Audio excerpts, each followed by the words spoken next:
Enzo Recto, kalaban ang katiwalian at kasinungalingan, kakampi sa katotohanan at kabutihan.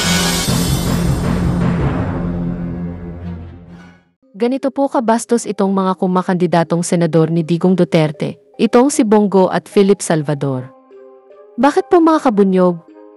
Although halos 5 taon na itong nangyari, pero dito po sa ipapakita ko mga kabunyog. Makikita natin ang tunay na pag-ugali nitong mga tuta ni Digong. Ito po yung nangyaring pangbabastos ni Bongo at Philip sa artistang si Kris Aquino. Ang nangyari po kasi mga kabunyog, ginawang katatawanan nila Bongo at Philip ito. Si Kris Aquino, sa isyu ng relasyon niya noon kay Philip Salvador. Hindi naman lingid sa ating kaalaman na nagkaroon ng relasyon itong dalawa. At ngayon, marinig ito ni Kris, rumisbak ito at nagbitiw ng masasakit na salita laban dito kay Philip Salvador. Kung ano-ano po itong sinabi niya, sundan po ninyo itong video hanggang sa dulo. Anyway, panoorin po natin muna itong ginawang pabiro ng dalawa. Gusto ko lang pong i-introduce to ito si Ipe. Si Ipe po ay adopted father ng Davao City. Alam niyo po bakit adopted father? Kasi po, nag-iwan siya ng 4 na anak sa Davao. Hindi ho, totoo yan. O, naniwala naman kayo. Nababayan ko kayo, huwag kayo maniwala. Naloko mo nga si Kris Aquino! Birthday niya ngayon! Birthday niya ngayon! At saka hindi ko siya niloko kahit kailan, minahal ko siya. Oo naman! Sigurado ka? Oo! Kung hindi mo niloko, mag-whistle ka nga. Pambihira ka naman, whistle lang, pahihirapan mo pa sarili ko. Sige.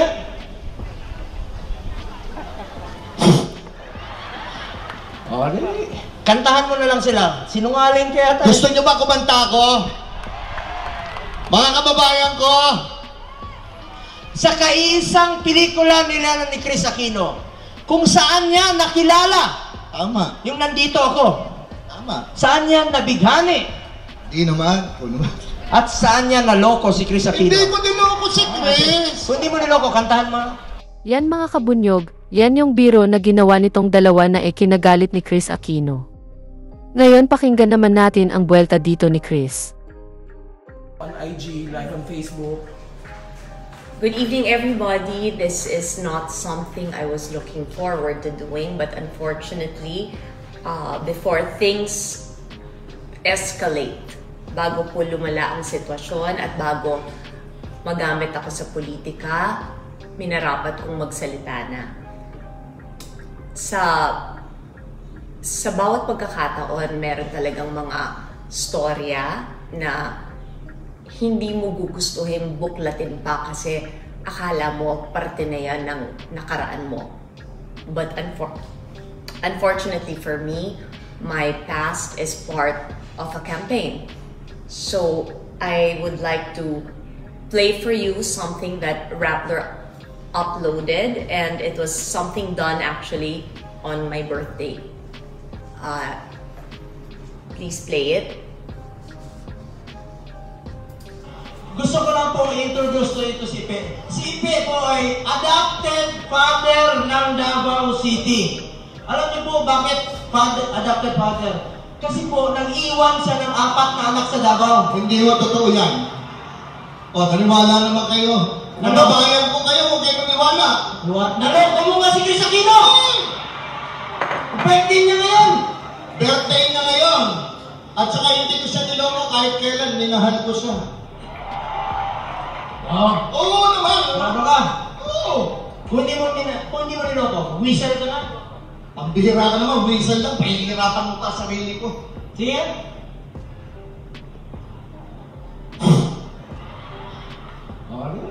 Kantahan mo na lang sila. Sinungaling kaya tayo. Gusto niyo ba kumanta ko? Mga kababayan ko! Sa kaisang pelikula nila ni Kris Aquino, kung saan niya nakilala. Tama. Yung nandito ako. Tama. Saan niya nabighani. Di naman. At saan niya naloko si Kris Aquino? Hindi ko niloko si Kris. Kung hindi mo niloko, kantahan mo. Okay, so that was February 14, obviously on my birthday. And political combat. Ocho Derecho Senatorial Bet. I'm sorry, I apologize. Let's move on kasi today, as we speak, there was a rally in Manila. I think this was it, tama ba kung San Andres? Yes. And it was again addressed. Can I play that? Sandali lang. Alam niyo, sa kanya po nag-umpisa yung family planning. Uy! Anak ng anak to eh. Ano ka ba? 4 sa Davao pa lang yun. Sa buong Pilipinas, 35 po. Uy! Hindi po totoo yan! Meron sana akong sasabihin, kaya lang may mga media eh. May mga media. Pwede, uulitin ko yung script ko. Yung script natin, Tuloy lang natin. ulitin na natin. Alam niyo po, Ma'am Chris Aquino, paumanhin.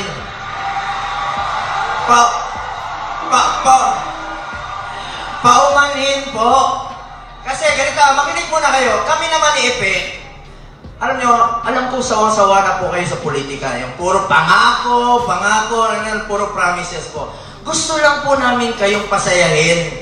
Kaya may script kami ni Epe na pinapatawa namin kayo. Ngayon, kung meron po akong medyo nasaktan, ay sabi ko po umanin po, script lang namin to, pagpapatawa lang, intro joke lang namin to ni Epe. Kaya lang po, siguro, di na namin gagamitin yung joke na yon. At ang importante po, mapatawa namin kayo at mapangiti. Kasi puro politika na lang po ang naririnig ninyo. Para sa inyo. Can we turn this off? 11:34 p.m. last night po, Senator Bongo actually was man enough to call me and apologize. That call lasted 23 minutes. Magkaibigan po kami. Hindi ko na kailangan i-detalye sa inyo kung anong pinag-usapan namin. Kasi ang totoo, a lot of it hindi ko maalala kasi iyak ako ng iyak dun sa phone call na yun. I admire him because he was man enough to call me. Alam naman ng lahat di ba? In our country right now, he's considered probably the second most powerful man. Hindi niya kinailangan gawin yon. And yet, he reached out. Alam ko merong mga magbabati ko sa akin for saying na, why am I acknowledging the apology? But you also have to understand, naiintindihan ko na hindi niya kailangan gawin yon. And if only for that, I'm not saying it erases the sin. Hindi ko sinasabi na nakakalimutan ko na yung sakit. Pero ang sinasabi ko, humanga ako dahil nagpakalalaki siya at tumawag siya. I learned about this ongoing skit while I was in Japan. And Viber messages will prove to you na on February 17, nagpadala ako ng message sa kanya. I actually offered this, and I can quote it. I said, I can give you a surprise appearance. Pagkatapos nung line na niloko si Chris Aquino, sinabi ko, handa akong umakyat sa entablado at sabihin na sigurado ko si Bongo hindi tayo lolokohin. You will ask me bakit ko ginawa yon? Dahil alam ko, habang pinagtatawanan ka, you have to be in on the joke. It's better na nandun ka at alam mo na you're in on the joke, that you're part of the joke, rather than being the joke. But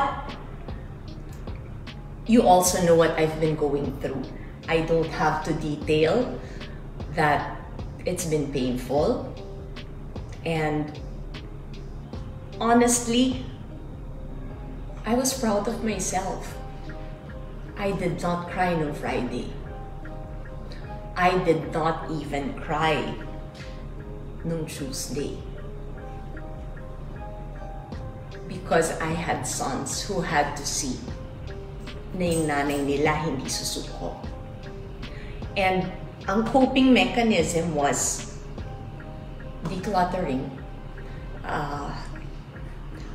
Nabasa ko na pag everything in your life seems to be out of your control, maglilinis ka nung mga kaya mong linisin.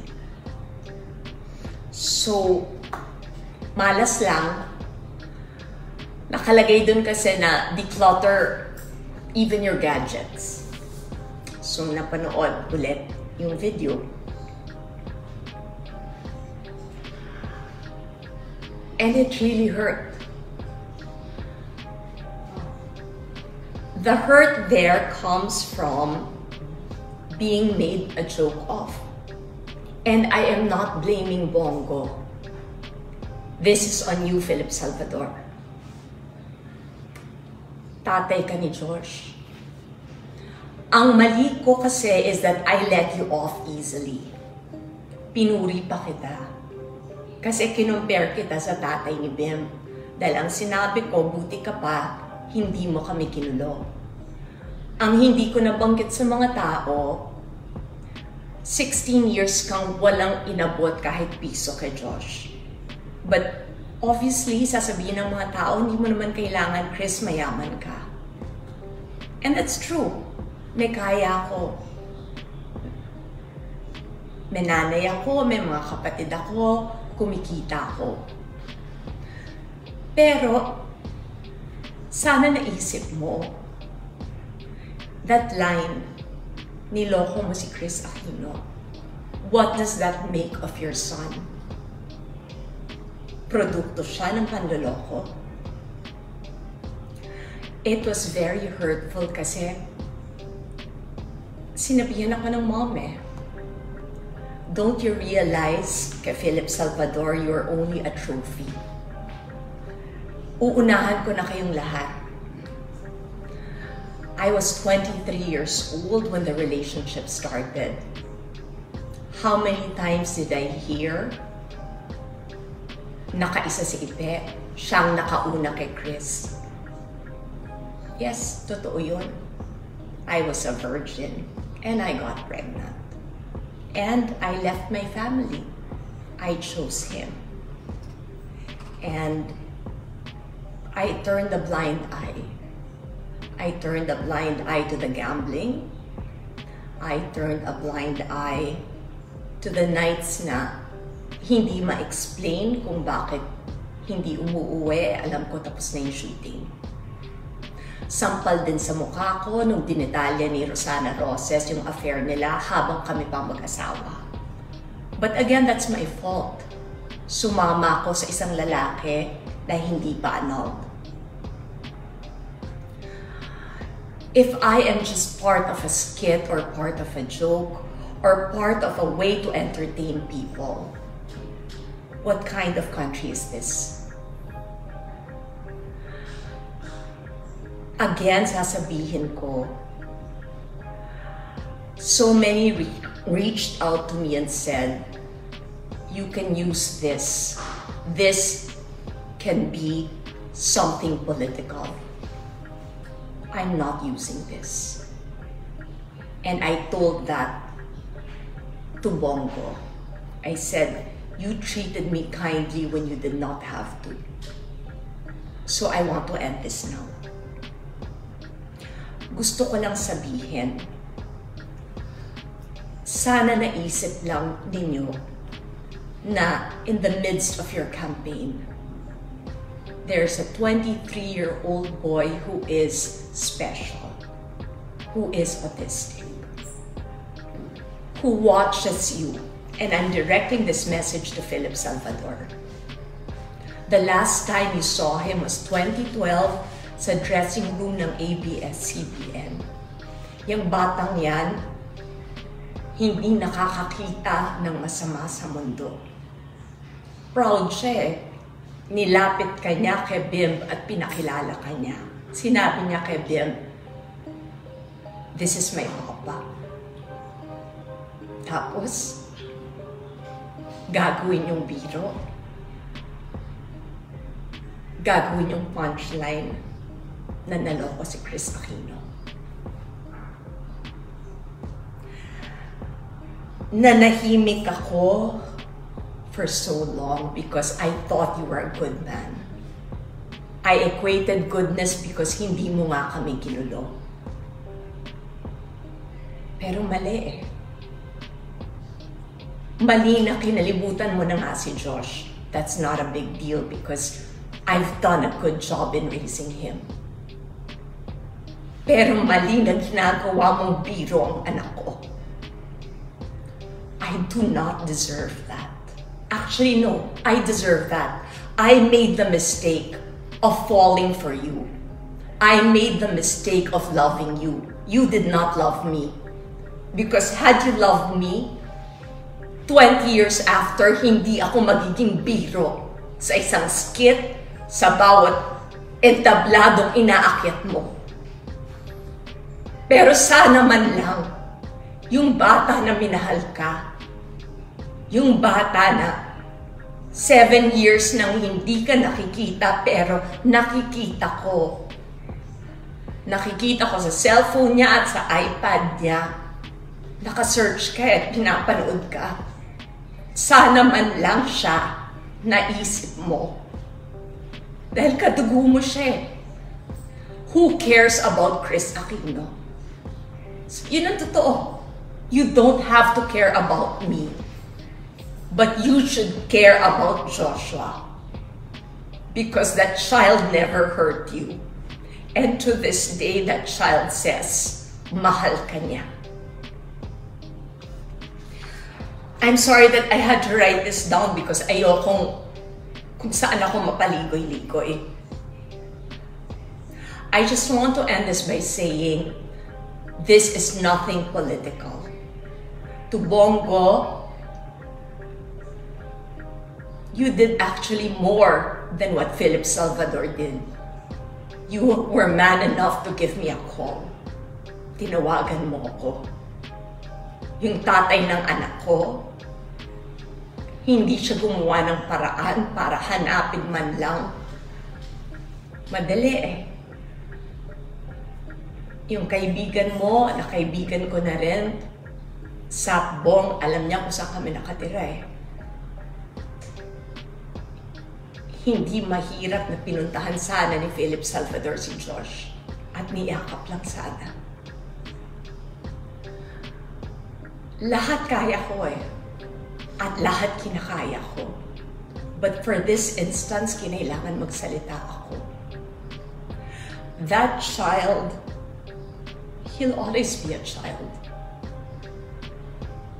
Kung makita ka niya, hindi yan manunumbat sa'yo.